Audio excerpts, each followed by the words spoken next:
Assalamualaikum warahmatullahi wabarakatuh. Halo guys, saya Adelia Pratisinta dari Universitas Islam Negeri Sumatera Utara, Fakultas Sains dan Teknologi, Prodi Biologi. Di sini saya akan menjelaskan tentang bahasa baku dan diksi. Pengertian bahasa baku adalah ragam bahasa yang mengikuti kaidah bahasa Indonesia, baik yang menyangkut ejaan, lafal, bentuk, kata, struktur kalimat, maupun penggunaan bahasa. Bahasa baku dipakai dalam situasi resmi seperti dalam perundang-undangan, surat menyurat resmi, dan berbicara di depan umum. Baku berarti bahasa tersebut tidak dapat berubah setiap saat. Berdasarkan teori, bahasa baku merupakan bahasa pokok yang menjadi bahasa standar dan acuan yang digunakan sehari-hari dalam masyarakat. Bahasa baku mencakup pemakaian sehari-hari pada bahasa percakapan lisan maupun bahasa tulisan.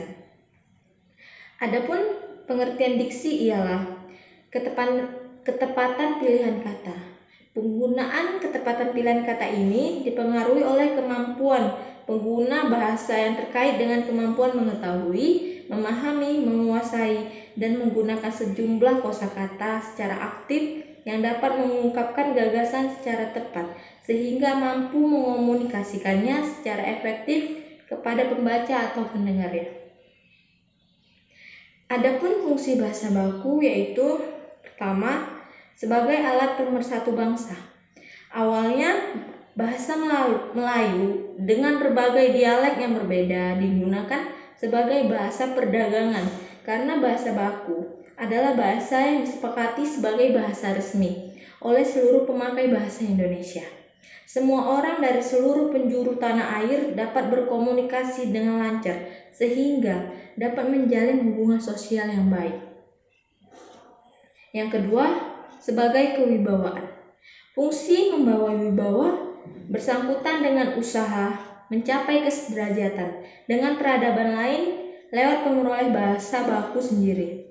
Misalnya, bangsa Perancis, Inggris, Jepang, Cina, dan lain-lain. Bangsa-bangsa itu dipandang sebagai bangsa yang berwibawa, salah satunya karena identitas bahasa yang dimiliki. Yang ketiga, sebagai penanda kepribadian bangsa. Ada pepatah mengatakan, bangsa yang besar mempunyai bahasa yang besar pula. Adanya bahasa baku merupakan sebuah cerminan kehidupan sosial masyarakat yang teratur. Adapun fungsi diksi yaitu, yang pertama, melambangkan gagasan yang diekspresikan secara verbal. Yang kedua, membentuk gaya ekspresi gagasan yang tepat sehingga menyenangkan pendengar atau pembaca. Yang ketiga, menciptakan komunikasi yang baik dan benar. Keempat, menciptakan suasana yang tepat.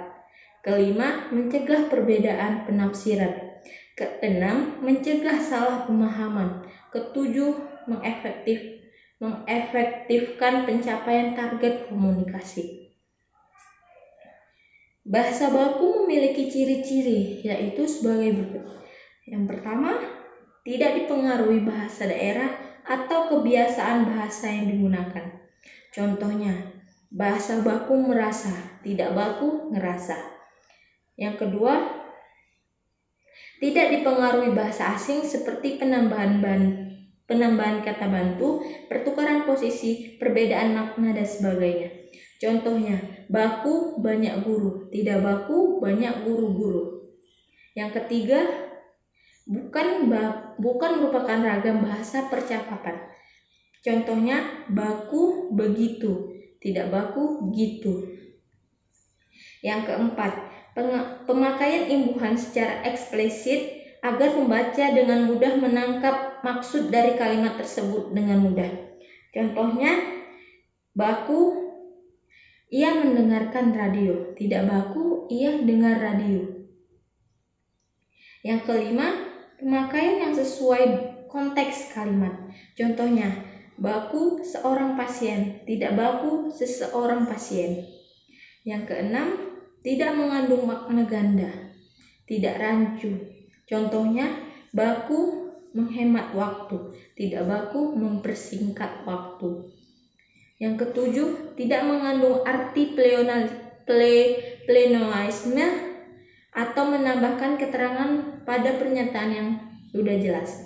Contohnya, baku hadirin, tidak baku para hadirin. Yang kedelapan, tidak mengandung hiperkorek yang merupakan kesalahan berbahasa akibat koreksi yang berlebihan pada bentuk yang sudah benar sehingga menyebabkan kesalahan. Contohnya, baku syukur, tidak baku syukur. Dan diksi juga memiliki ciri-ciri, yaitu yang pertama, tepat pada pemilihan kata guna mengungkapkan gagasan ataupun hal yang diamanatkan. Yang kedua, bisa digunakan untuk membedakan nuansa makna dengan bentuk yang sesuai terhadap gagasan dan situasi maupun nilai rasa pembacanya. Dan yang ketiga, memakai pembendaharaan kata yang dipunya oleh masyarakat bahasanya, serta bisa menggerakkan atau memberdayakan kekayaan itu menjadi sebuah kata yang jelas. Dan yang terakhir, manfaat diksi. Pertama, dapat membedakan secara cermat kata-kata denitatif dan konotatif, bersinonim kata-kata yang mirip dalam ejaannya. Dan yang kedua, dapat membedakan kata-kata ciptaan sendiri dan juga kata yang mengutip dari orang yang terkenal yang belum diterima di masyarakat, sehingga dapat menyebabkan kontroversi dalam masyarakat. Sekian penjelasan dari saya tentang bahasa baku dan diksi. Jika ada kesalahan, saya mohon maaf. Saya akhiri dengan Assalamualaikum warahmatullahi wabarakatuh. See you guys.